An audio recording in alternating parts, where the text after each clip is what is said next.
Honored by your presence, and just grateful for Philip Jones, who is going to be leading the service tomorrow. We're grateful to have my 97-year-old mother here,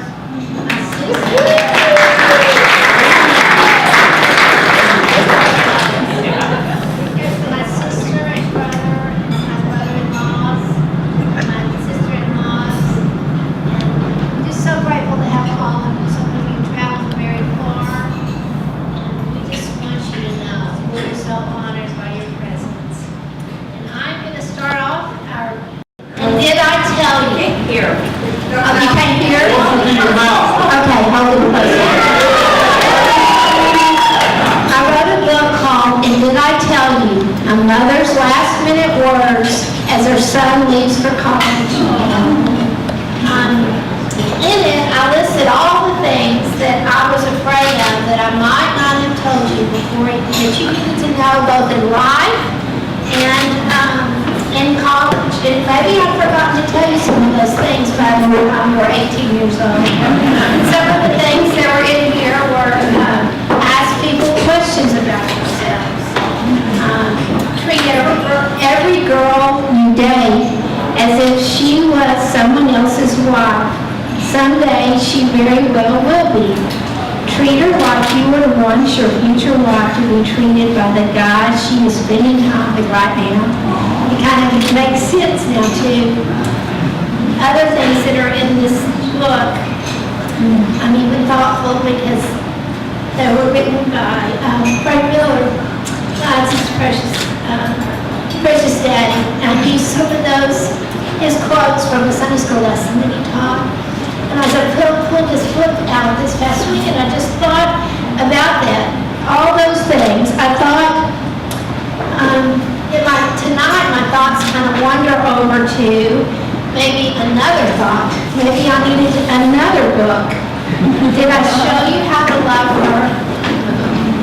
How to put her first? To think of her needs before your own? Did I finish my job as your mom? When you were born, Sam, your birth announcement included the verse from 1 Samuel 1:27. For this child I have prayed, and the Lord has granted me what I ask of him. Therefore, I have dedicated him to the Lord. For his whole life, he will be dedicated to the Lord. Sam, you've been dedicated to the Lord from the low-maintenance little boy who insatiably loved to learn.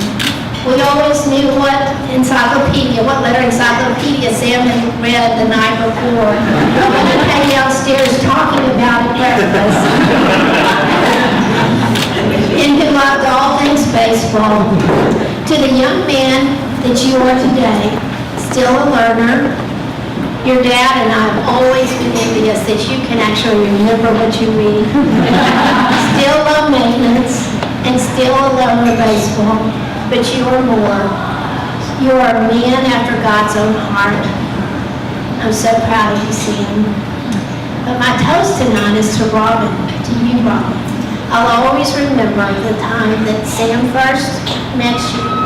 And he came home, and ironically, I remember that conversation so well. He came home and he said, I met the most interesting person today at TCA, and he told me all about you. Yeah, it took him another year or two to ask you out.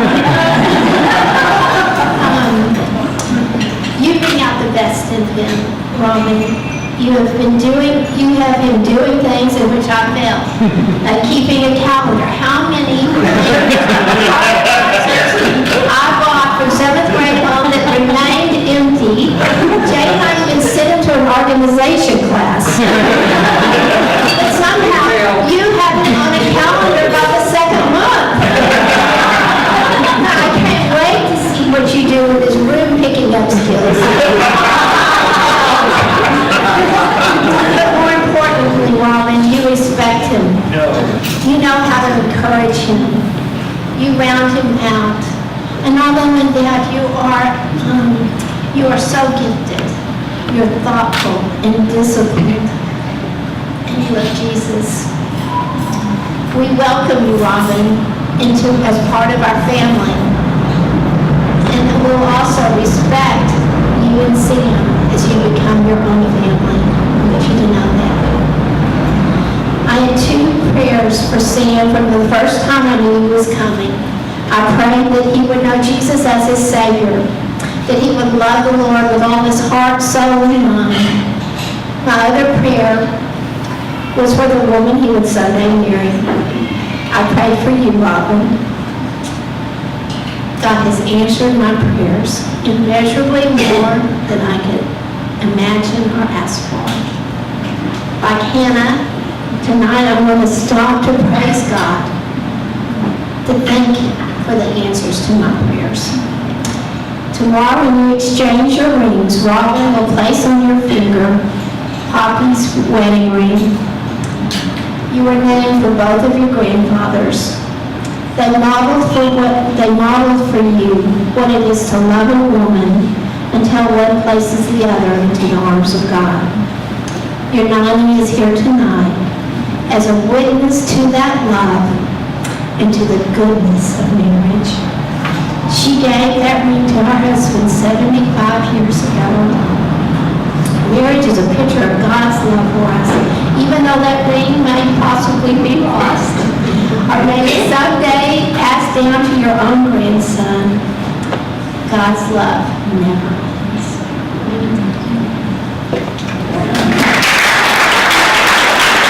My name is Sarah Graham Turtletop. Robin and I have been friends since she moved to Dallas, and you're still in Dallas, but since she moved to Dallas in 7th grade, and I have the privilege of being her maid of honor at the wedding this weekend. I will speak a little bit more tomorrow, so I'll try to be brief, but I teach, and so brevity is very difficult in all situations. But I wanted to mention how much I admire Robin and Sam. They have many gifts. There are people where you stand next to them and think, gosh, I don't think I can do anything, because of how many things they can do well. When I think of the 2 of them, one of the first things that comes to mind is how many friendships they have and how many meaningful friendships they have. Robin has been a person who's been dear to me since we became friends in middle school.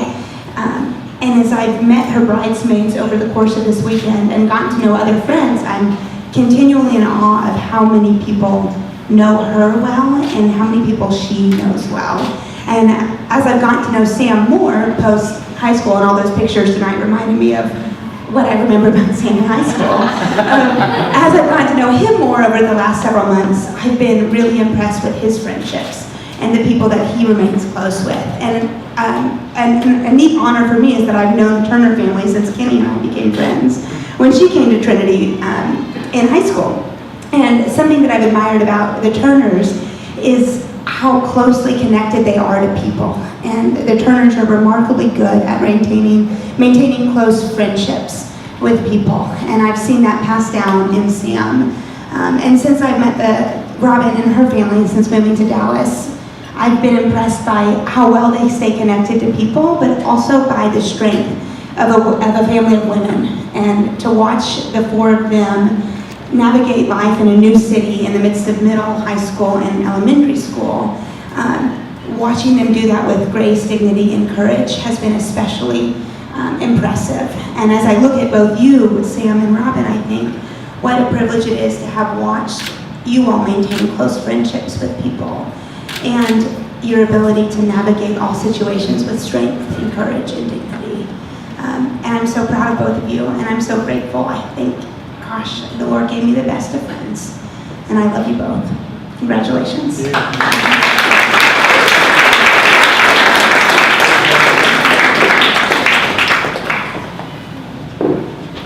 And I believe the toast floor is open, right? Baby. Hey. All right, I was going to save my speech for tomorrow, but Sarah Graham kind of showed me up, so I got to compete with her.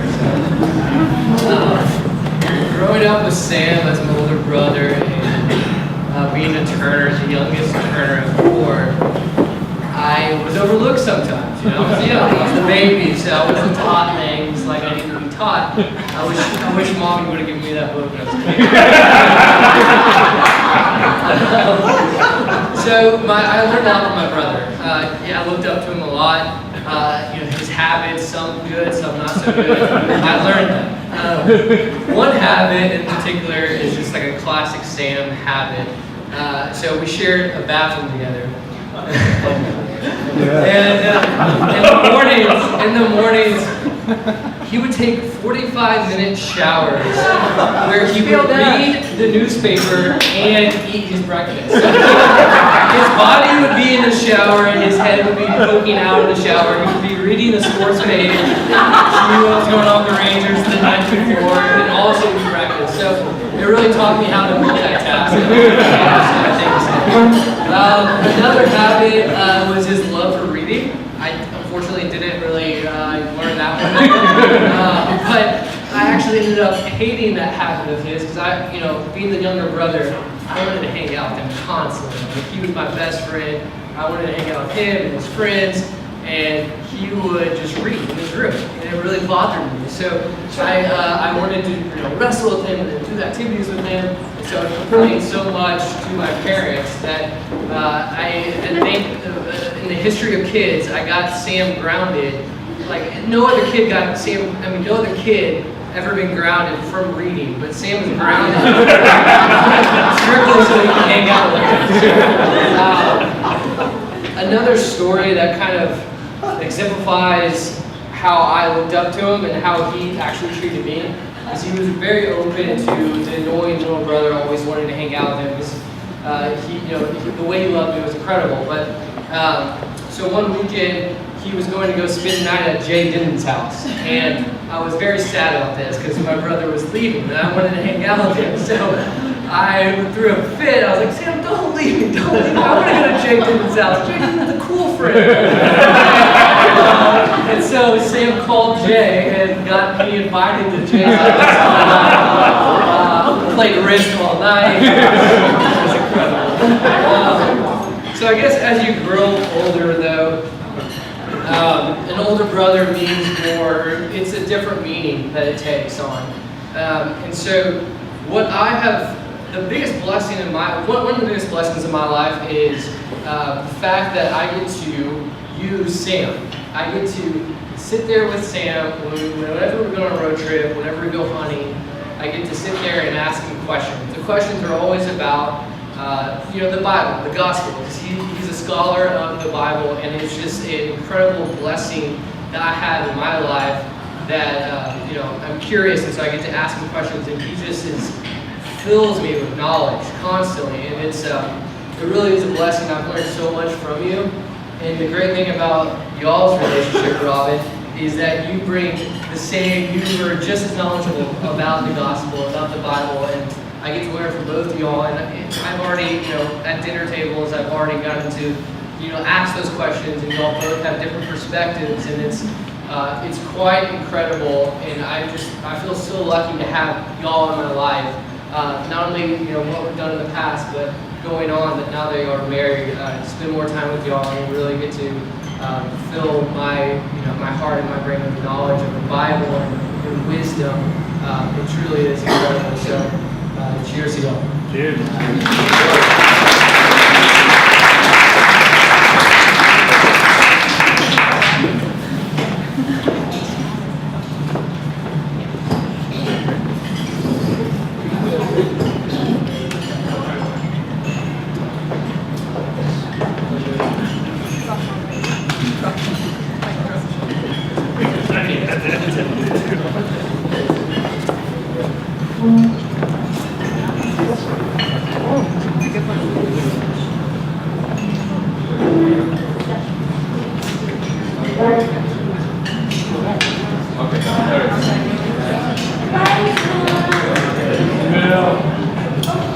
Hey everyone, my name is Clayton Bell. I've been friends with Sam since we were 5 years old, 6 years old. On the pictures, we've been through some weird physical phases after seeing some of those pictures. Sam and I have been through pretty much everything together. We've been brothers for life. We have lived together, I think, on 5 different occasions, from wrestling dorms and wrestling camp to his torn down house in College Station. I mean, there's been some bad times, but there's also been some amazing times together, man. As I think about Sam, and I was thinking about tonight, he's kind of an enigma. To me, Sam is the most thoughtful, caring, academic, philosophic person that I know. He takes so much time to think through why he does what he does, what the tradition of the church and the gospel means, and how that impacts his life, and that just fills everything that he does. And at the same time, he's the most thoughtless, careless, reckless person in his own body, that he will, do anything for a thrill, for a friend. It's amazing. The spectrum you go from is incredible. And I was just thinking about our friendship in ways that you have challenged me in both of those, where I care so much more about what life means, what the gospel means, what God has for us because of our conversations many nights on back porches and in rooms, and just sharing some deep topics, but also streaking through Philmont and doing ridiculous things together. You taught me to be carefree and to not be ashamed of who we are and to have fun. And so I'm just really thankful for you. And Robin, I am so thankful for you as well. Sam and I have always talked about, jokingly kind of, that we complete each other in a way. We're polar opposites in many ways, and I think that's been a huge gift to me. And for those of you who don't know, Sam and I have been going through engagement and marriage prep at the same time. I'm getting married in a few weeks.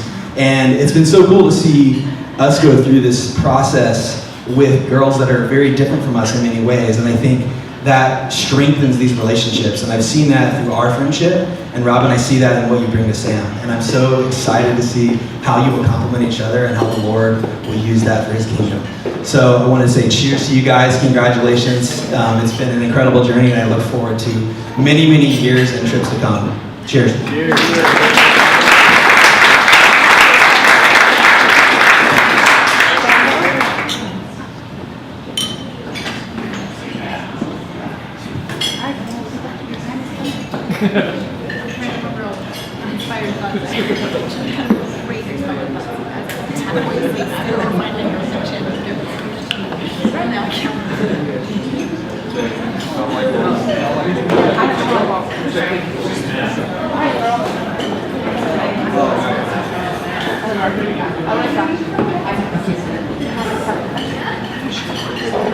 I'm Matt Green, and like Dave, I was the annoying little brother that always wanted to hang out with my brother and Sam and Jay. Always Jay. We all wanted to hang out with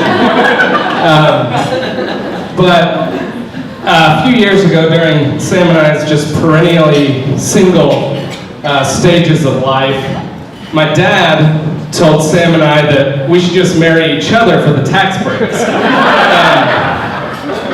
And then a couple years later, we lived in the same apartment, we shared a room, and I almost took my dad up on his offer because it got to the point where I couldn't sleep if Sam wasn't in his bed. It was scary, but thank God you traded up. I don't think I could have lived through that. But we're all here tonight because, we know these two so well, but there's some I feel like I know about Sam better than most people, and that's this kind of unbridled joy that he shows from time to time. We went down to Mexico City for a USA soccer game. You may have seen the photo in the montage, but we dressed up as Abraham Lincoln, and we went to the game, and I can't tell you when we scored I can't tell you the joy and the just recklessness he shows when something good happens, when the USA scores. A couple years ago, we were at the A&M Alabama game. Fourth quarter, we throw a 95-yard touchdown pass. Sam's jumping around so much, he kicks a little kid in the face. Nobody cares. Nobody cares. His dad didn't even care. We were all just I wish I could describe the movements better, but his joy is something that I think draws everyone to him, and I think that's why we all love Sam. We think of him as the studious, brilliant writer, and hopefully pastor one day. But he has this joy that I think just attracts everyone to him. And I know that's why he's going to make just the best husband and father to you, Rob. So, cheers to you guys.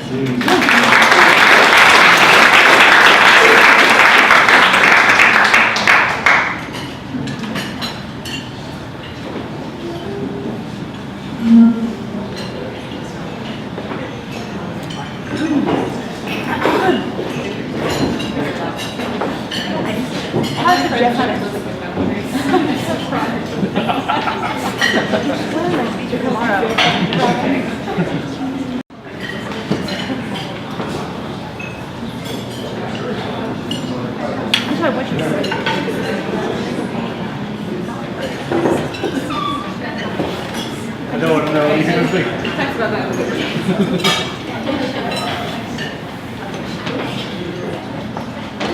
Check this.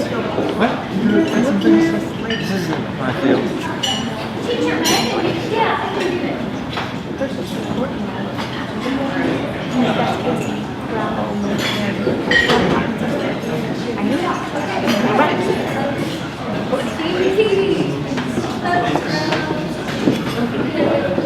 Some of my favorite memories of our childhood are around the time I was reading Bob books and you were reading the newspaper.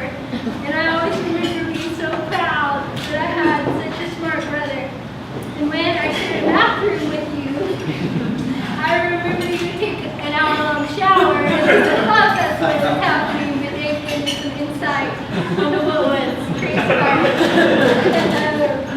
I'm pretty sure you were napping on the floor. I didn't know what you were doing. Okay, I remember in New York, somehow Suzanne and I would recruit you and Peter to star in our plays. And at one point in middle school, I recruited you to lip sync to Britney Spears with wearing pantyhose and your hair in a long wavy ponytail and wearing my jeans and sports bra. Somehow we were down also in playing the trap game every time I was called on by mom and dad to babysit. All I can figure is you loved me enough to participate in my crazy ideas. Thanks, bro. Another favorite memory I have is when you and Dave built Playmobil Fort, and Kenny and I would travel by train from the Playmobil house and trade with the Cowboys and Indians. That was the best. Many football games where I tried to connect with my inner Sarah Ashley Alley, building tree forts and sleeping in them. One thing I treasure is that I don't ever remember anything but you loving me well. I love these memories, and some of my favorite ones, though, are in adulthood. When you would come over for dinner, you would be with my family, you would take the time to engage with us in conversation, you would pour into us intentionally. You took the time to know my Sam, Hope, and Luke, who are crazy about you. When I think about the man you're going to be, several words come to mind: intentional, wise, humble, and loving. Your intentional conversations, brother. Your pursuit of others. Your pursuit of God. I know when I sit with you, you have a desire to listen. You're slow to speak and quick to listen. Sam, Hope, and Luke get giddy to see you because your intentional pursuit of them, even though it involves more chasing them around than rich conversation, you do it well. You're intentional in calling out the best in people too, brother, helping them see what God put within them so they may always use it for His glory. You call me out to be a prayer warrior, and I've always treasured that. You are wise, brother, in the way you're quick to listen, slow to speak, and slow to anger, and in the way you see beauty rather than just black and white, and your fear of God. You are humble. You know your need for God. You've tasted the miry pit and tasted and seen His goodness in bringing you out. You are free and glorify God with your freedom. You are loving and loved. You know His love for you. In response, you love well. I love the way you lovingly dote after Robin. The way you might be so tired but burst with energy when your nieces and nephews are around. The way you intentionally love your bro and care for your sisters and your parents and your friends. People see a loving, loyal friend in you, and I see a baby brother who's always loving you well. I'm praying for a verse to encourage you today. 2 Timothy 1:7 was put on my heart. For God has not given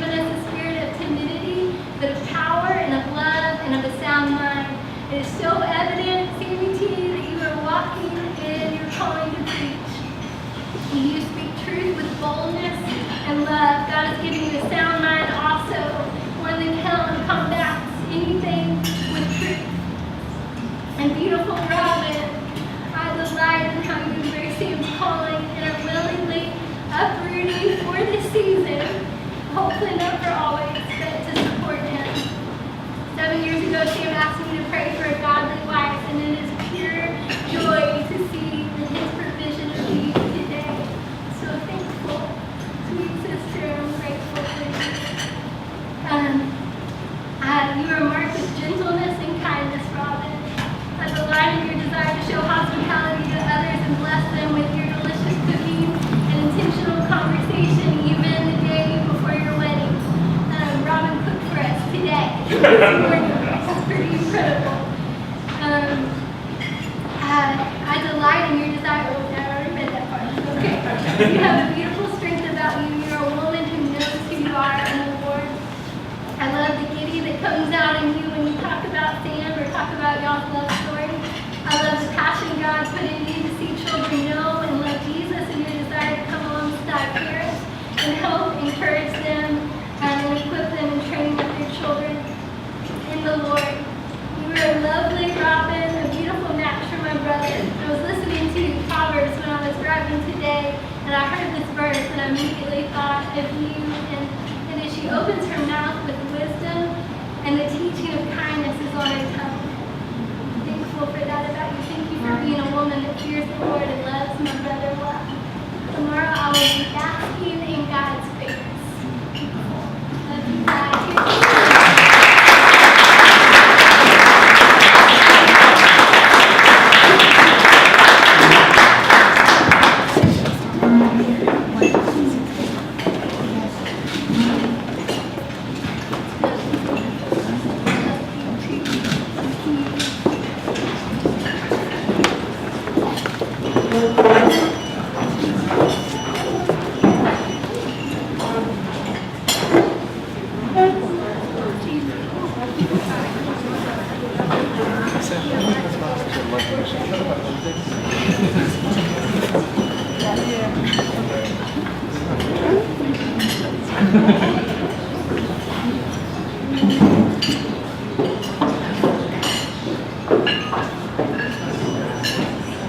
I'd like to say a few things.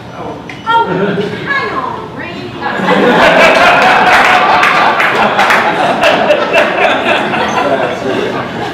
Sam, there are so many stories I want to tell. The encyclopedia story has already been told. But the triple play, 7 years old, there you were, second base. Fly ball comes, you catch it. Step on second, get the guy running to third out, tag the guy coming from first. Tell me another 7-year-old that has the presence of mind.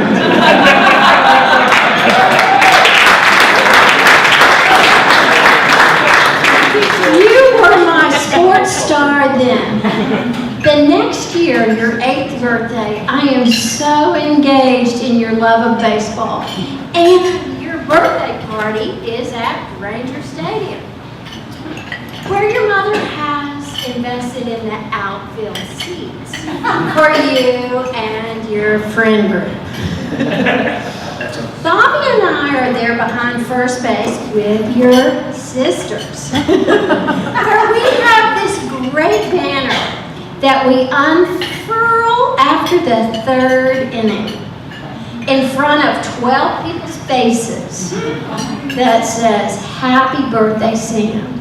And there is Jay and Clayton and all your guys jumping up and down because some people behind first have a banner that says, "Happy birthday, Sam." But Sam, when you became a teacher, I became a little uncomfortable. I mean, I'm an educator. You have a big sister who's an educator. Sam, I didn't see the teacher in you. But my role as an educator, very connected to West Dallas School, Community School, allowed me to get to know some of your students away from school in a different venue. And I learned the kind of impact you had on their lives. And that is something that changed my mind about what a teacher truly is. Sam, I am so proud to be your aunt. In so many ways. Yeah, we can talk about the fair, we can talk about hunting, we can talk about fishing, but Sam, I look forward to one day receiving communion from you.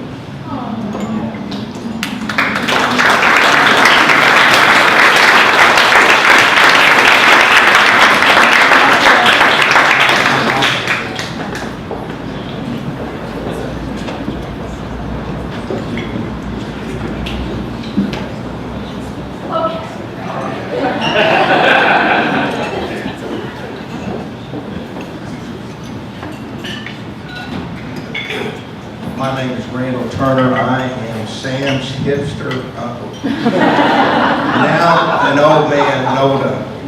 But I have some fond memories of Sam. He is a big sportsman. He loves doing sports. He loves hunting. And every year, almost every year, Sam would show up with my dad and James, his dad, Jackie, our Sam's grandfather, who was not with us. He passed away last October. But he was an avid hunter with Sam. We always went out in the very coldest weather in Eagle Lake, just outside of Houston. We always had, if the weather was really bad, really cold, and very soggy, we had the best hunts. And I remember one hunt in particular. I think Sam was probably 10 years old. And he was hunting with my brother Jay, his dad, and I think Jay just shot a bird. Jay's a little frugal. He didn't want to afford a hunting dog, so he had Sam go out and pick up all the birds. And this one particular time, I was in the next blind. I saw a bird drop, and so he sent Sam out there with waders on. And the mud was about 3 feet thick and very wet. And he started running after that goose, trying to catch that goose, and he kept jumping up and running off. And finally Sam pitch-poled into the mud head first with all the water filling up in his waders. And I think that was pretty entertaining for all of us that were freezing to death. But Sam is a sweet guy and a loving guy. And he's a disciple too, which is amazing. He's a smart kid. In fact, a lot of people don't know this, but I think he turned down a full scholarship at the University of Texas for math. He's a math genius. That's not smart.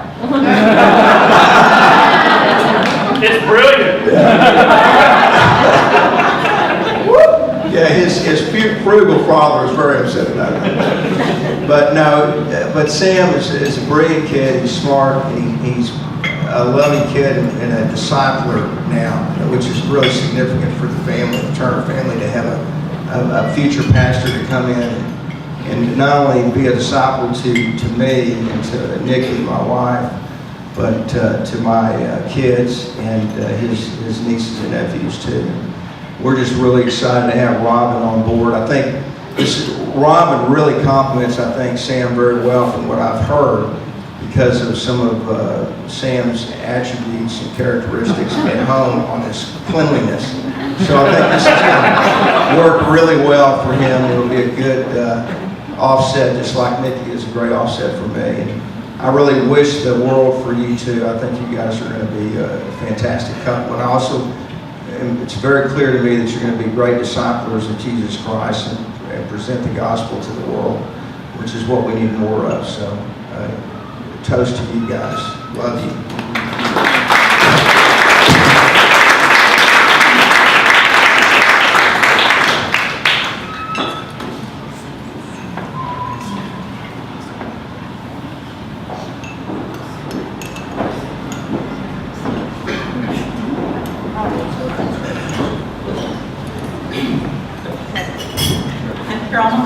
I'm Robin's mom, and I hope I can get through this without getting all watery around the edges, but she's used to that in me.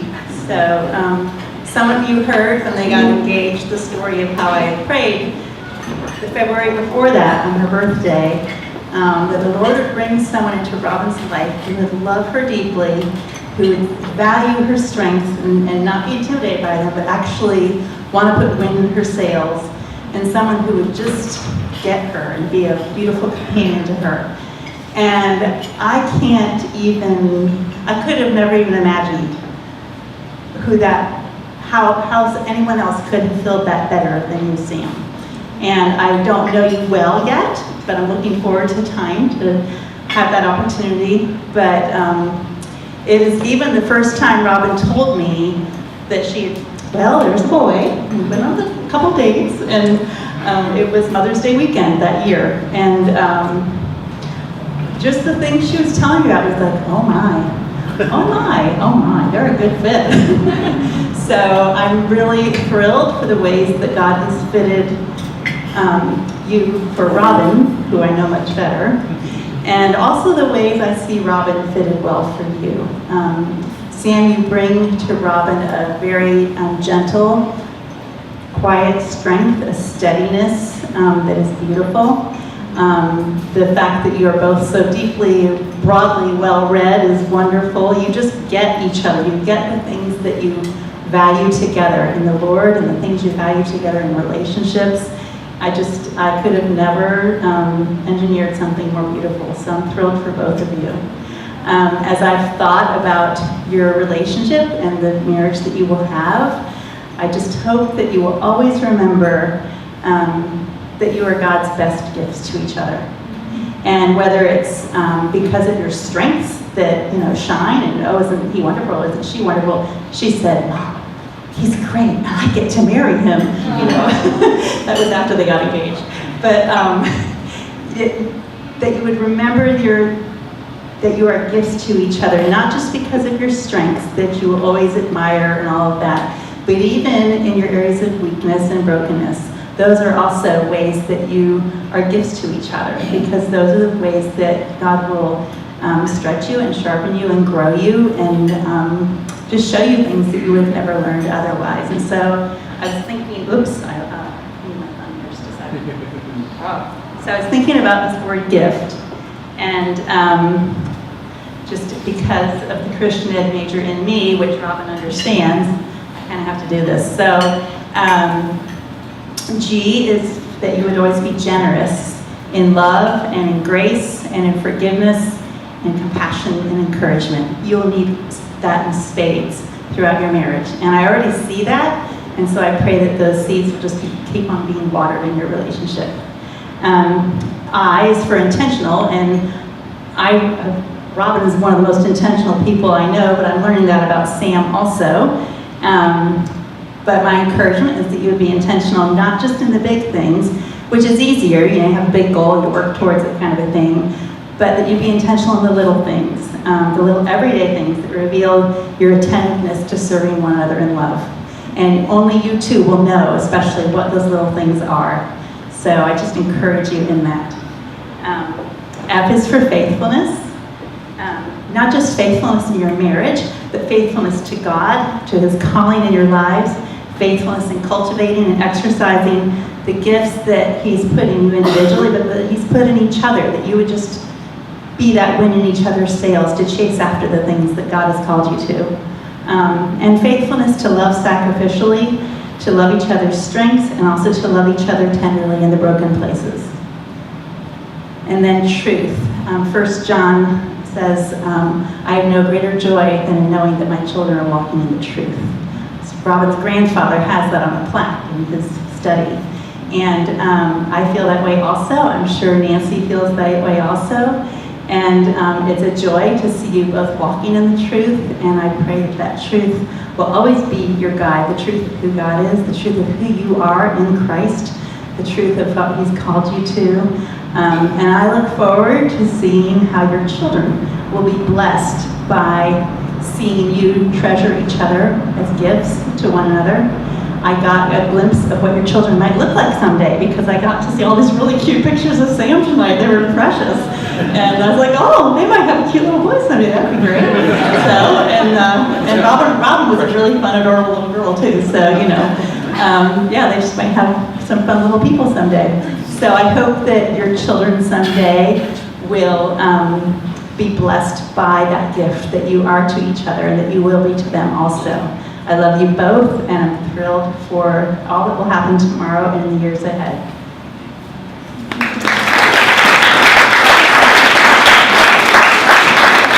All right, before we start tonight, a quick question. Are there any police officers in the room? Is that a real thing, sir? Okay, good. So we can actually proceed with this. My name's Jay. This is Derek. Derek actually came to this wedding. Anyways, you know, as we were thinking about Sam, it can be so difficult when you've known someone and you've been friends with someone for 25 plus years to embody the totality of who they are with a couple little traits. But what you find, the longer you get to know someone, is that the true defining things that make that person so unique are not the big, massive things about their character, it's the little things. So I figured we'd share with you a few little things about Sam tonight. Robin, you may know some of these things, but if you don't, you're about to. So, little thing number one, Sam does not like loud noises. I know some people don't like loud music, don't like loud noises. Sam really does not like loud noises. All right. That was prophetic. Sam really does not like loud noises. In fact, he will have visceral reactions when there are loud noises present. Case study number 301. When Sam was in high school, he was over at my house with Jake Green and myself. And at my house at the time, we had a drum set, and we'd seen Sam have these crazy visceral reactions against loud noises before, but we wanted to put it to the test. So Sam was taking one of his famously long showers in my shower, and so Jake and I, after we finally figured we could mess with Sam a little bit, we picked up one of the crash cymbals for my drum kit, and we kind of pried the door open a little bit for the bathroom. Jake stuck the cymbal through the door, and then I took the drumstick and just started beating the cymbal. And then we heard this like guttural scream yell come out. I mean, it was straight out of Mordor, pretty much. And the moment that scream starts to happen, we're thinking, I wonder what's going to happen next. Well, the shower curtain gets torn down from the top. Shower curtain comes down, the shower curtain rack comes down, and Sam, in all his glory, comes charging out of the shower. It started chasing Jake and I around my house for probably about a solid minute straight, and there were women present. but Sam wasn't bothered by that. We saw quite a ratio. We back up. So, Robin, the takeaway from this that I can think of is, if there ever comes a day you don't want to happen, but if your family, if you are in danger, and someone breaks into your home at night, you're not going to need a gun. All you're going to need is an air horn. And if you spray that thing close enough to Sam's ear, he will turn into the Hulk. There might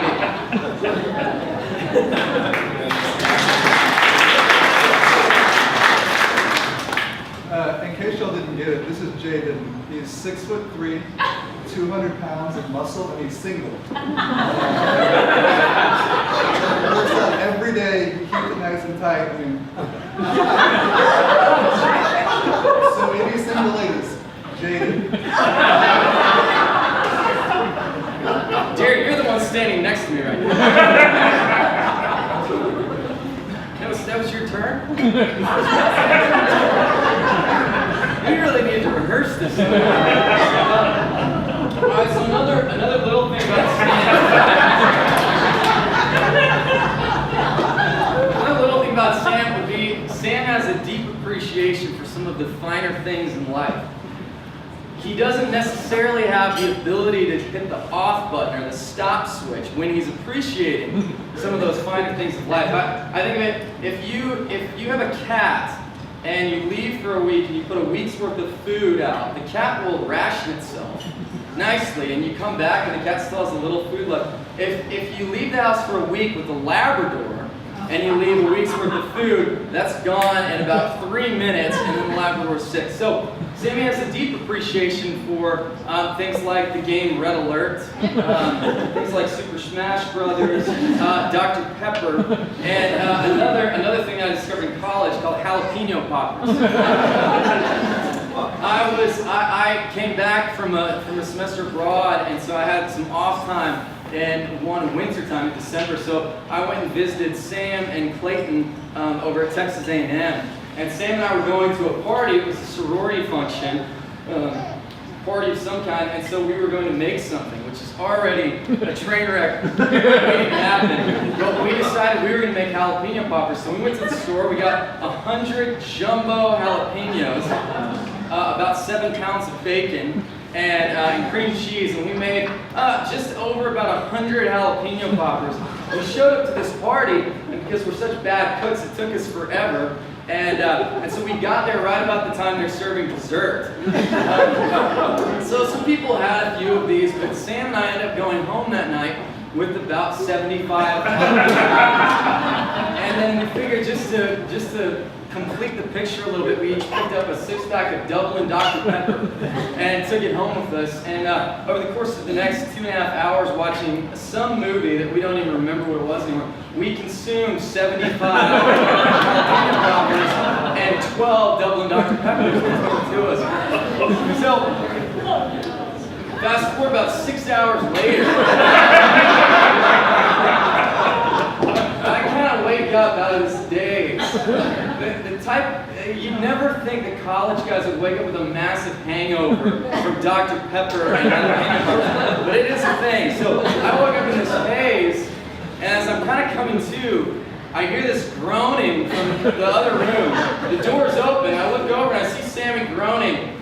He then falls off the bed, lands on the ground, and then I just hear this sprinting of feet to the bathroom. The door slams closed, and then we ate tonight, so I'm not going to describe anything that happened. And then, in the course of what was happening, I started to laugh. And I started to laugh so hard that then effects started to happen to me. I sprinted to the bathroom to see the same was done. So, Robin, again, you were going to experience so much joy and happiness with Sam as you guys enjoyed together some of the great things. You may have to be Sam's stop button sometimes. So if he goes a little overboard with the Dr. Pepper or the Dostoevsky novels, you may have to be the one to step in and intervene. Despite that story, Jay makes good decisions usually. He lives in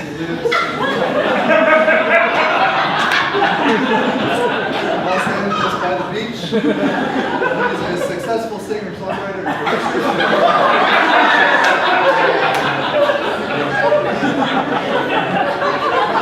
He drives a motorcycle, and his parents, Sherry and Mark, are very lovely.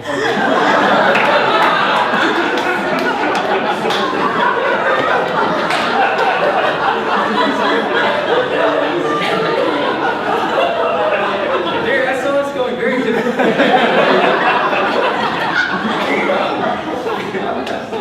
Jay's never going to get married, so I have to get this. Well, one more thing about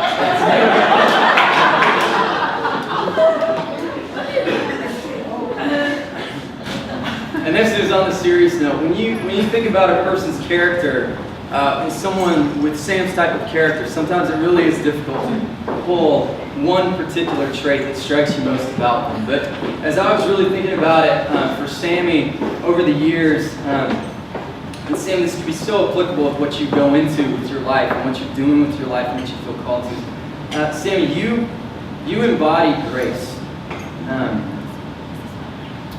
A lot of people know about grace. Some people have experienced grace. Some people can talk to other people about grace. Some people can teach about it. But you embody it. And I know there were a couple years where you went through a little bit of a dark night of the soul. And you came out the other end, and it didn't crush you. Instead, that affected you so deeply that for years afterwards, and even still today, when I really talk with you about what's going on in our lives, I talk with you about God, I feel like I'm face to face with the grace of God when I spend time with you. And you've gotten me through some very, very dark nights of the soul myself, and some tough years. And Sammy, that's such a profound thing. And when you teach, when you go forward in ministry, you are such a brilliant, smart, wise, deep thinker. But I think what's going to be most powerful about you and your life and your ministry is that when you talk to people, they're going to experience the love and the grace of God. And they're going to experience it. Even if they don't believe in it at all, they're going to see it, they're going to know it through you. And Robin, I'm so excited for you to get to live a life of that with Sam. And I've gotten to know you more recently, but seeing the grace that you carry as a woman and the passion that you carry and the strength that you carry, I'm really excited to see where you two go and what God does in your lives and through your lives.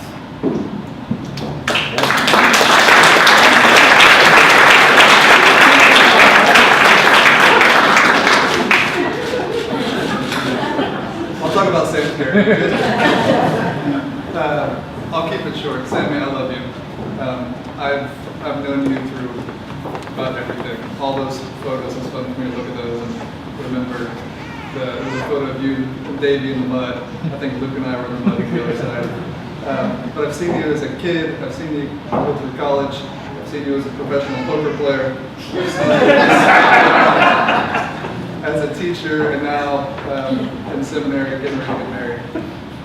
You've come into your own. This is your role. This is what you were made for. You got the wisdom for it. You got the heart for it.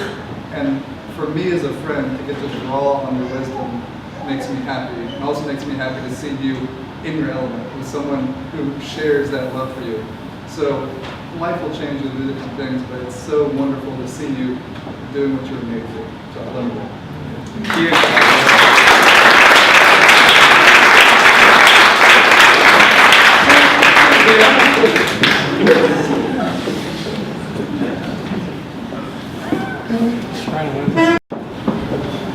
That's another tough act to follow. You guys were funny. Laurel and Marty. Take that show on the road.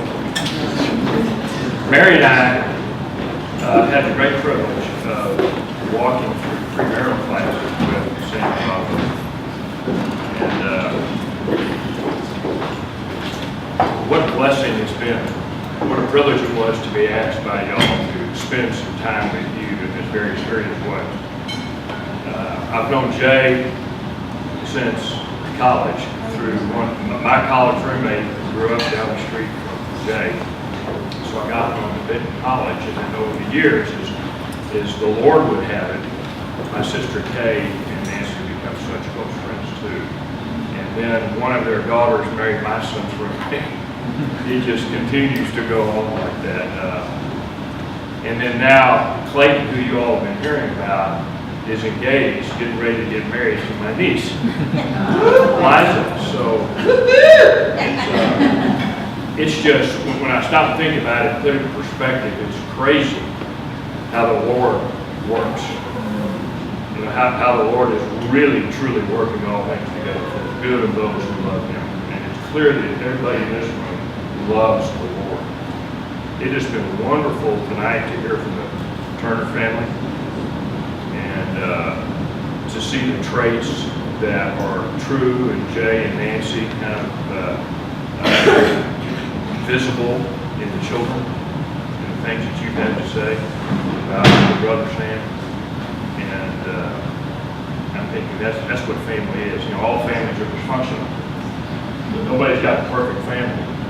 But it's when you can, you know, deal with and survive the dysfunction and still experience and express a deep love for one another. And that's what I see, you know, here in this family. And that's why I'm learning more about you guys as well. I told him, you know, we were probably halfway into premarital with Robin and Sam. And what was striking Mary and I so much time and again was how mature Sam and Robin were. It was extraordinary. Their insights, their wisdom, the way they were sharing deeply, about things that pertain to character, to godly love, to biblical truth, how it was influencing their lives personally, and then how it was influencing their relationship. And at one point, I remember turning to Robin and Sam and asking them if we could switch positions and if they could start counseling Mary. They're just that mature. They are light years beyond where Mary and I were when we got married. And the good news is, you know, we've been married for 42 years, and as you know, and you've heard us tell you, it's better today than it's ever been. And so this thing called love is not a magic thing that happens on wedding night, right? It's the first step of the journey of learning about what love is. And I think you were talking about that a minute ago. You were saying that when you encounter Sam, you encounter the presence of Jesus. And that's true. I agree with that, and with Robin as well. And so, over time, in your life, as you all walk that path and they journey together, get more and more of your life embodies and expresses itself as the presence of Christ. And everybody around you, their life will get richer. They may not know Christ, but they'll have a chance to encounter Him just because you're going to be around God. So we have been so blessed. Our relationship, mine and Mary's marriage, is stronger having spent the last few months with God. But thank you for giving us the privilege of spending that time with you and for enriching our lives. And we couldn't be more proud of two young people than we are you two. Really happy for your future. So I don't drink, so, you know, everybody raise your wine or your water and join me in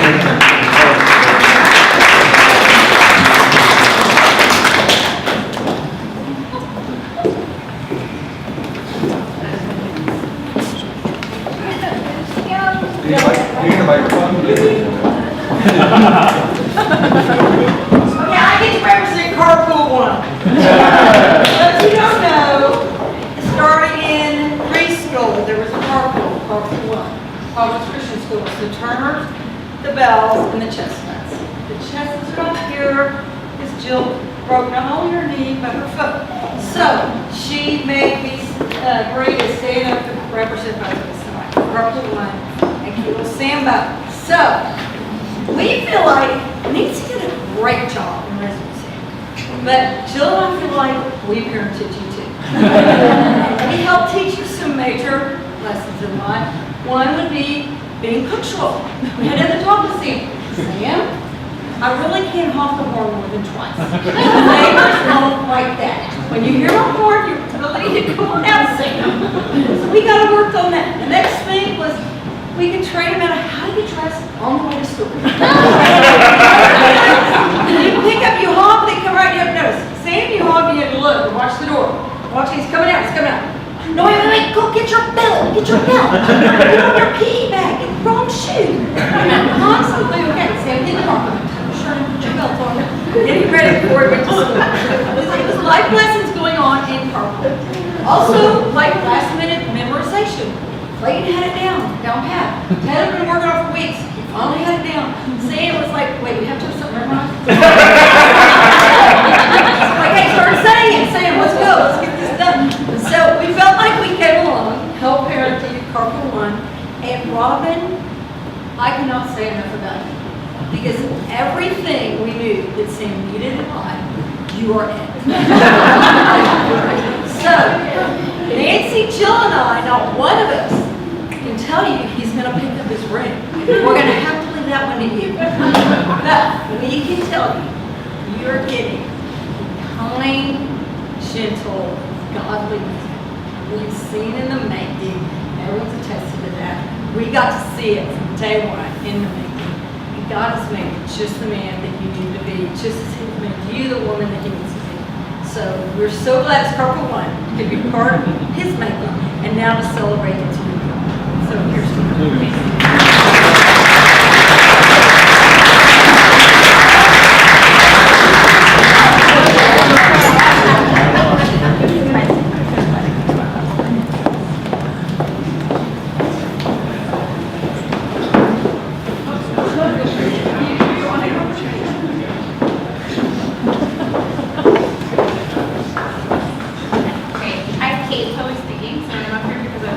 very, very much. I'm Rachel, and I was Robin's freshman suite mate. So we spent a lot of time talking in the bathroom, which was like the space that connected our two rooms. I think, honestly, I didn't think I would be friends with Robin like a couple weeks into college. And it wasn't because of any sort of age, wasn't like didn't stay up late playing loud music or any of those things. But there was a word used last night, and I don't know if it's a fair word, but I kind of thought I was like cool, and Robin kind of came out of high school with some people thinking maybe she was a little frumpy. I don't really think it's a fair word. I think she was cute. But Robin wore a lot of cardigans and filled the like Wheaton College like stereotype of like conservative evangelical young woman. Yeah, I was, I don't remember having like extreme prejudices against Robin, but I don't remember an immediate like, oh, I should get to know this person. So quickly, I discovered like I have this wonderful photo actually I should send you of like Robin reading her Bible in a skirt like on the floor, and I took it from the bathroom. And those things were true. Robin was a nerd. Robin was a wonderful Christian. But Robin also, I learned over the years that was kind of like a disguise. And Robin is one of the most, I think, understated radical Christians that I have ever met. The cardigan is just help you along, like so that you can pass in social circles where they're like, oh, that's a Christian, yeah, that's right. But underneath that, I think, is Robin's deep commitment to justice. And I think one of the things I love about Robin is, at Wheaton especially, there's a lot of us who talked about that, and Robin lived it. So Robin said, I care about simplicity, I care about justice, I care about racial reconciliation, and she moves into a neighborhood that's a tough neighborhood that her church wasn't even bold enough to really be working in. And so I think that's the thing about Robin is you don't really talk about anything that you're not willing to live. And Robin, I think the thing I can most thank you for is pastoring you with your vulnerability. And I think a lot of us, as we were sitting around talking last night, I think we kind of say the same thing. Yes, you're wise. Yes, you'll answer our questions. Yes, you know more about like almost anything than any of the rest of us. But you also just have been willing to share your story.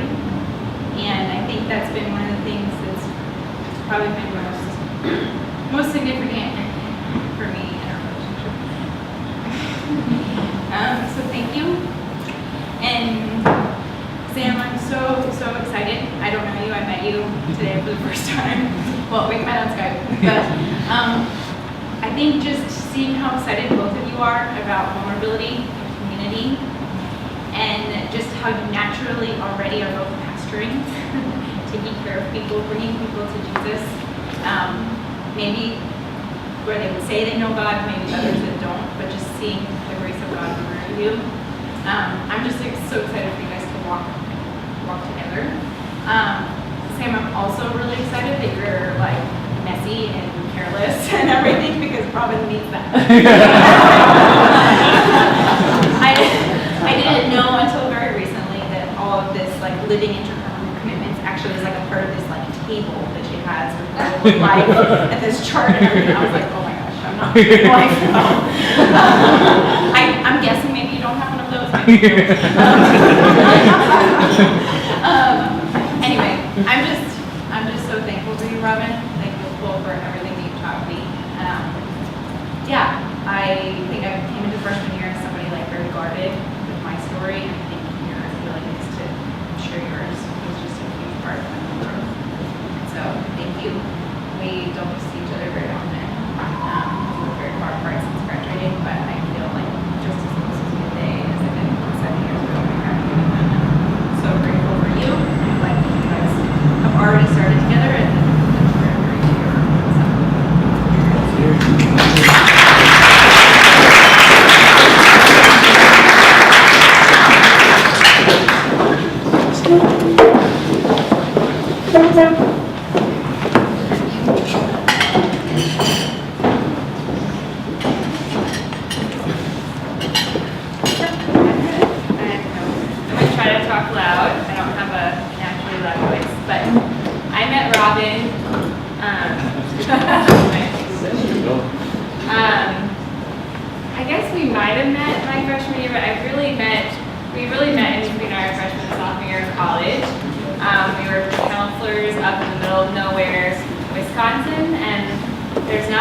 that will bring you together, like running after a bunch of 8 to 10-year-olds for the whole summer.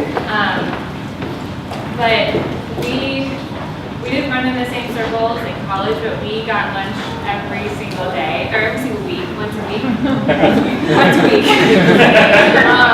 throughout our whole college career. And then eventually we lived together for like 6 months, and then we just stayed friends, and like saw each other through lots of different seasons of life. I joke, she moved to Raleigh, so I got a job that took me to Raleigh often, and then she moved back to Dallas, so I got another job that took me to Dallas more often because I just wanted to be with you all the time. And Robin is, when I think about Robin, I think you are so filled with grace, and I think we've been hearing that from a lot of different people about both you and Sam. But I just think about the ways that you love and the ways that you care. You are just, I even think about, we've seen each other through a lot of like good times and bad times, and like even your bad times, like I don't think I ever realized how low they were because you were so gracious about it, and you were so filled with grace, and you were filled with grace for me. You loved me in a way that, like, I think you taught me what love was, because you loved me for who I was, and you loved me in a way that was filled with grace. You're just so, so grace-filled. That's the only way I know how to describe it. But also your intentionality, and I think we've heard that a lot from a lot of different people. But you sought to know me, and you sought to know who I was. You helped me see who I was, and like ask the right questions that brought that out in me. But I think also the way that you live your life intentionally, it's something that I am so, I admire so much about you.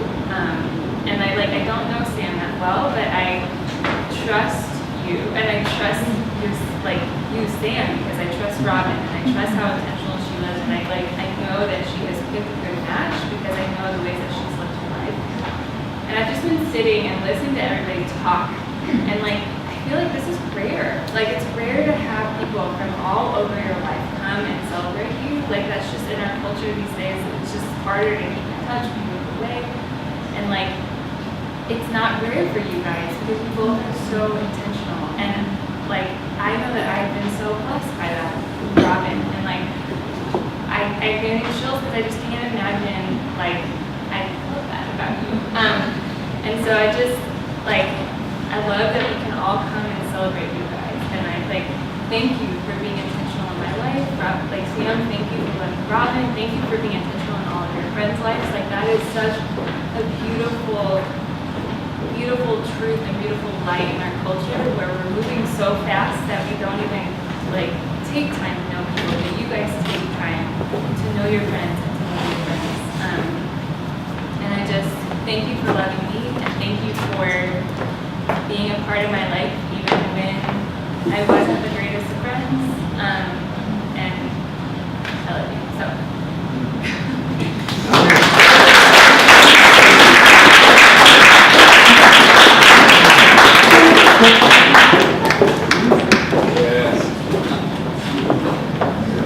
For you today is not the same Sam Turner that we grew up with. He is a lot slower, a lot more peaceful, and a lot more dignified and stately. No child has ever played sports with less regard to his own safety. And I think that's probably the reason why he moves a little slower. A lot of ACL tears and things like that have put him in that place. But I think Robin, if Samuel will sacrifice himself for you the way that he sacrificed himself on every baseball diamond, then you're bound for a good marriage. The next thing is Sammy has always been my best campfire companion. It's hard to find somebody that is better to just sit and be with and listen to and talk to. That's one of my favorite things in the world to do, and there's few people I'd rather do it with than you, Sam. And one of the things that Sam has always talked about, Robin, that he loves most about you is your thoughtfulness and your hospitality. And I think when you have the combination of somebody that is peaceful and approachable and welcoming to sit and talk with, paired with somebody that is thoughtful and hospitable and cares well for the needs of others, then y'all's home is going to be a place of refuge and rest for hurting people. And I look forward to seeing that in you guys.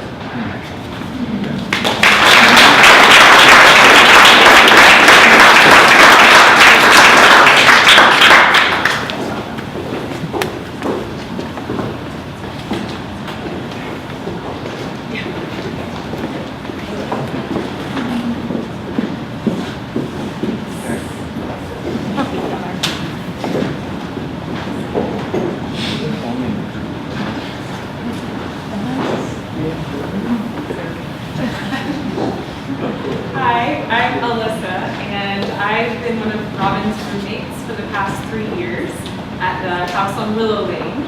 And I was a stranger to the other 3 roommates coming in. They went to high school together, and so that was kind of a bold move for me to move in with strangers, but it's been one of the greatest blessings in my life. And I met Robin via email. At first, we were all kind of saying, this is, who I am, and these are my perks, and I get up at this time, and this is what furniture I have, those sorts of things. So I didn't know anyone very well, and I was kind of scared of Robin, actually, because she knew herself and knows herself so well. So she was just like, this is how I am, and if I go to bed at this time, these are the reasons why I'm this way. And she's gluten-free, well, no, probably, and I was really nervous about that in the kitchen. I don't think I'm ever going to be able to cook anything because I don't want to hurt her. Anyway, but Robin, because you know yourself so well, then you are able to care and know other people so well.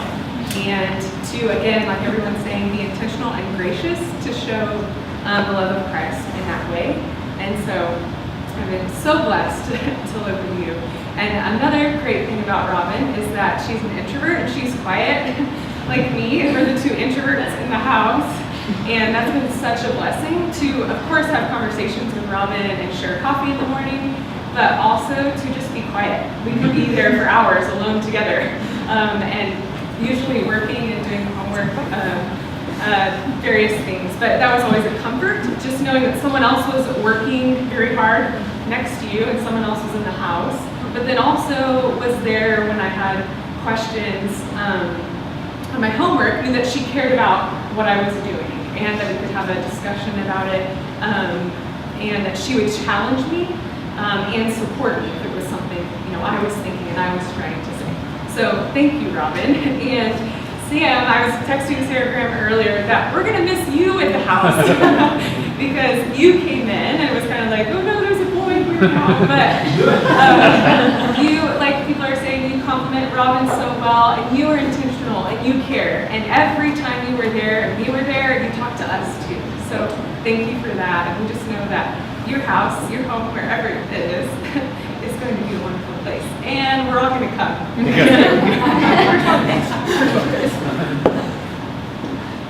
Sam, I echo everything Alyssa said. I knew from the get-go you love Texas and you love jalapeno poppers. That's all I needed to know. So this is mainly for Robin. But anyways, I just wanted to say a few things that I really appreciate about Robin. So the first thing I want to say about Robin is she is a refuge. And so I met her in middle school.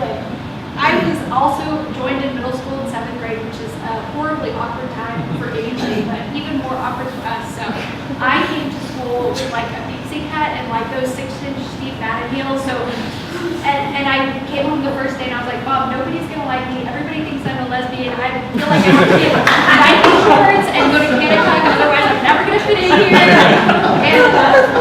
And wouldn't you know, like the pixie cut girl and the cardigan wearer became really I think that's partly because one of the things I love about Robin is she's always her authentic self, and she invites you to be yourself around her, and you can tell that anytime you have a conversation with her. And the other thing I wanted to note about Robin, she always tells it like it is. And this is a fun story that also involves Alyssa. So, at the house, some of us have been venturing into a world of online dating. And so,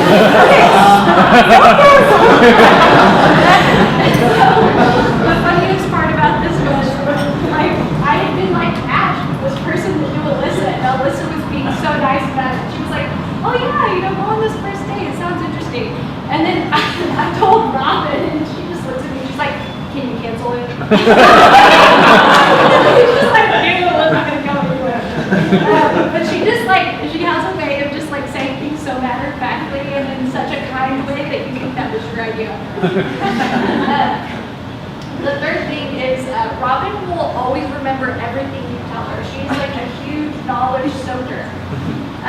So for one of my birthday events, because I celebrate a birthday month, we always do trivia. And the bonus round was a Mariah Carey trivia round. And because it was my birthday, Robin graciously studied up on Wikipedia all about Mariah Carey. And so I'm still sure that to this day she can tell you Mariah Carey's best hit single of all time.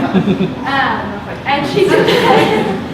Yeah, but she helped us win and get 7th place out of 50+ teams just for my birthday. But that's just kind of the representation of Robin's willingness to help out a friend. And, Sam, be careful what you say. But she is, for all that she remembers, she's also just, like everybody said, such a person of forgiveness and grace. And, there are times, you get so frustrated and you're having a bad day. She automatically picks up on that and is just so gracious and is exactly what you need at that time.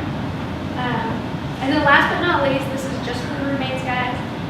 Toast to Sam for saving Robin from a lifetime of the green sickness. And that's all I have to say. Congrats.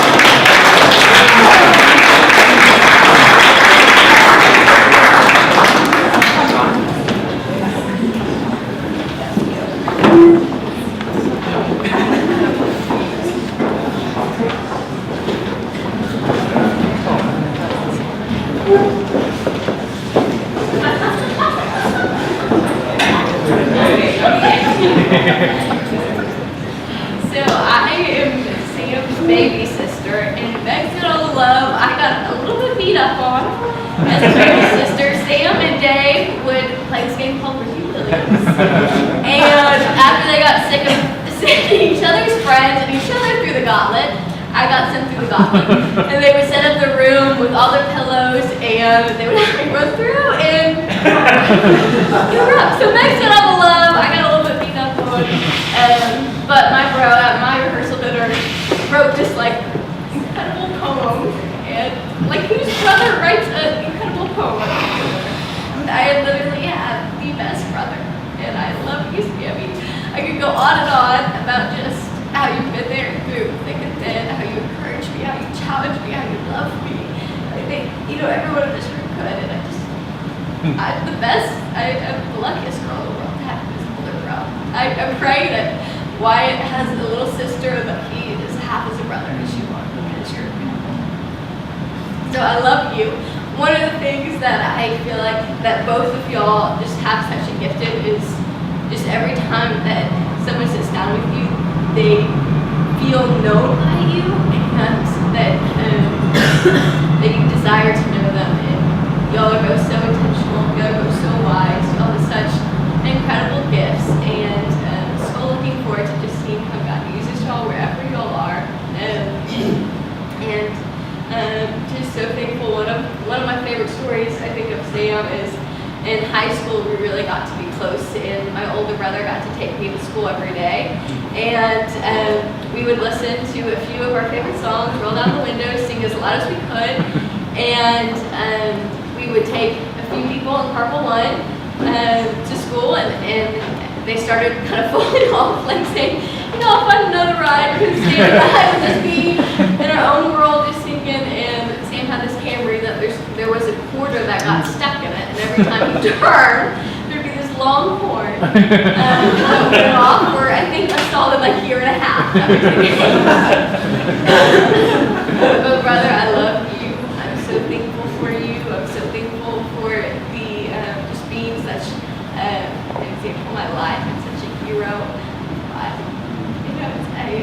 just am so excited that you get to be a husband to Robin and just all those gifts that we've got to experience for so long that you get to really bring to us. So, Robin, we are so blessed by you. I'm so thankful for you and just all you bring to our family. So, welcome to the family. I'm excited to call you a sister. So blessed by y'all. So, cheers to y'all.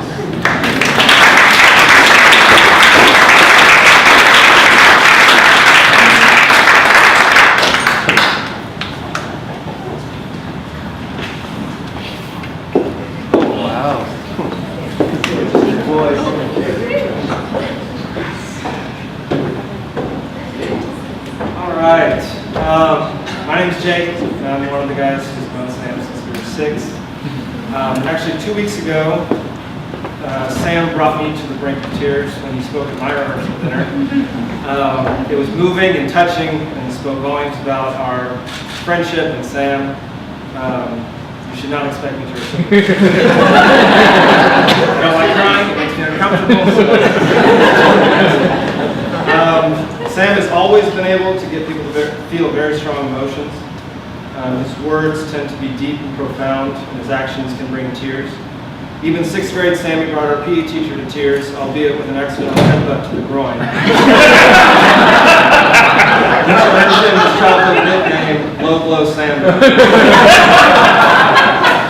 One of the most consistent things I remember about Sam growing up was his indestructibility.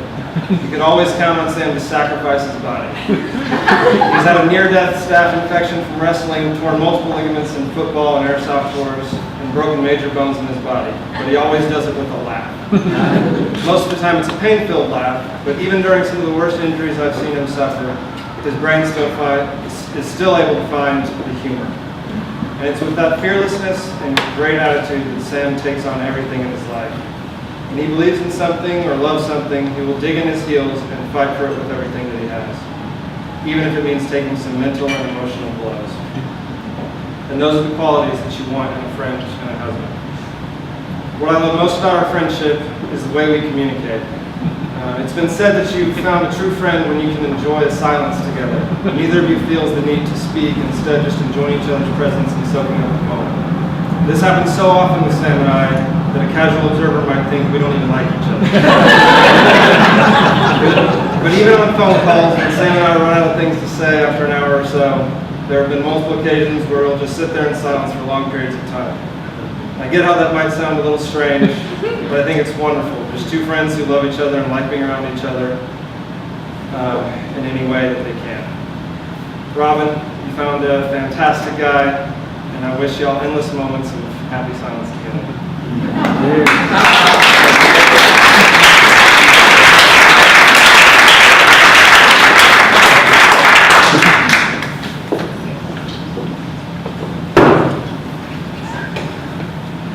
Okay, a couple announcements. I'm going to wrap up the toast, except we have one more after me. And if you didn't get a chance to toast, please join us up on the 6th floor. Well, go to the 5th floor, and then there's another 6th floor, so you'll be on the rooftop, and please share whatever you would like. Sam, also, on a serious note, we are in a big city. We're downtown. There's not a lot of people on the streets. So I particularly want you single girls to not go alone. A date-in will be amazing.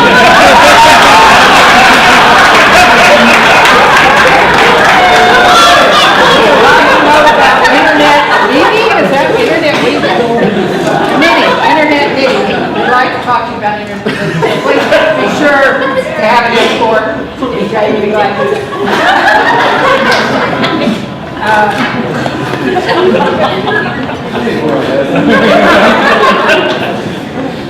Robin, I see so clearly, as so many people have said, I see so clearly how you complete Sam. And you are a doer. Sam is a thinker, about doing.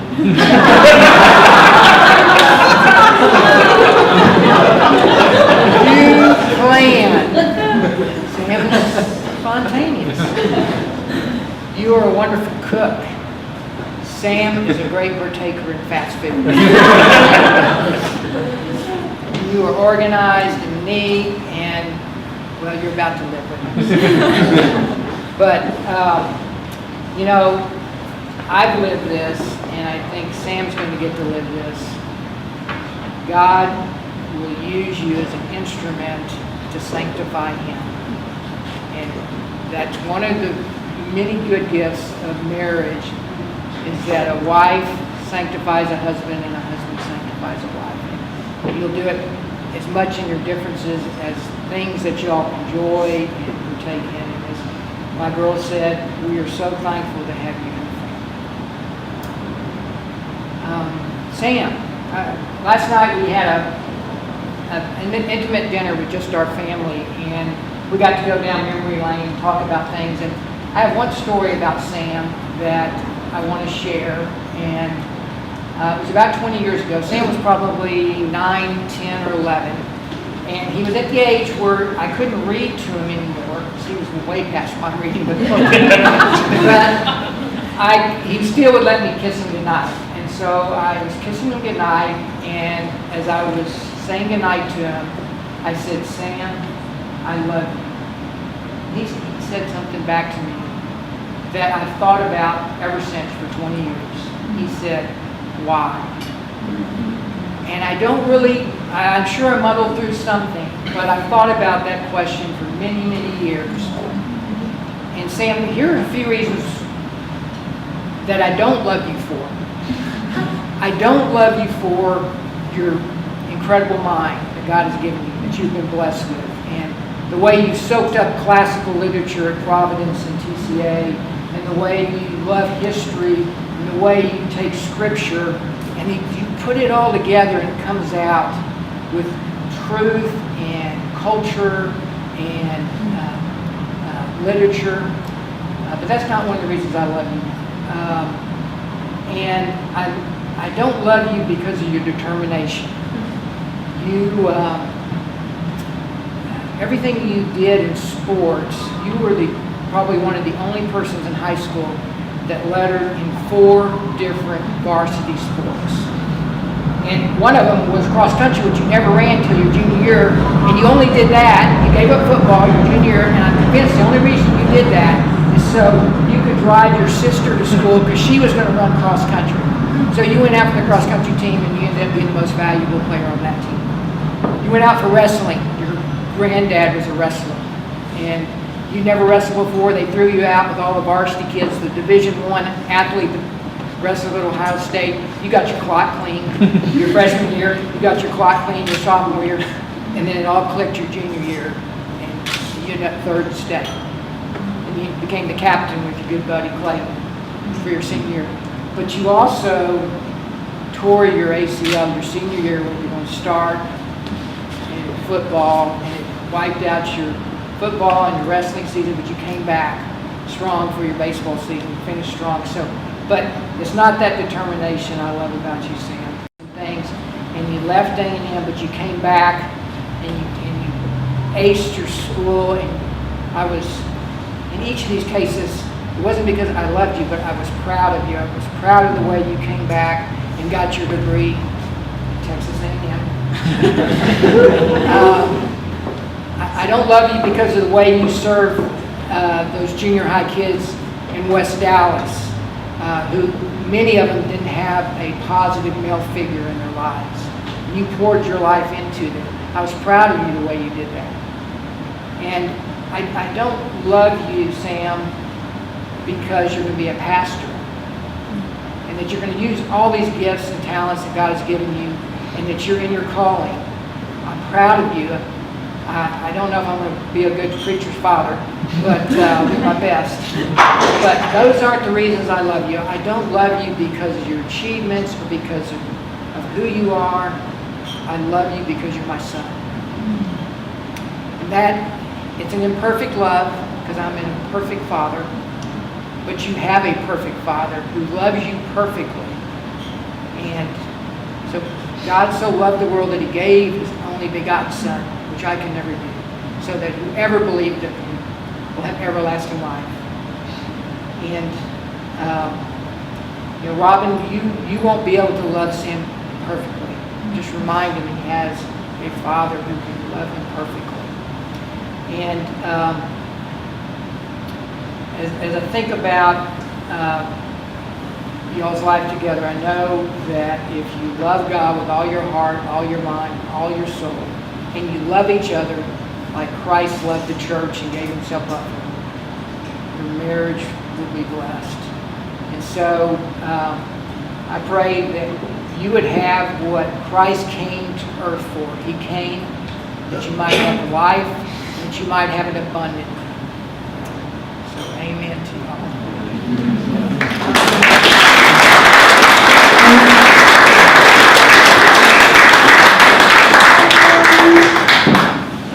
Robin and I would like to say something to y'all first, and I'll let Robin go first. I just wanted to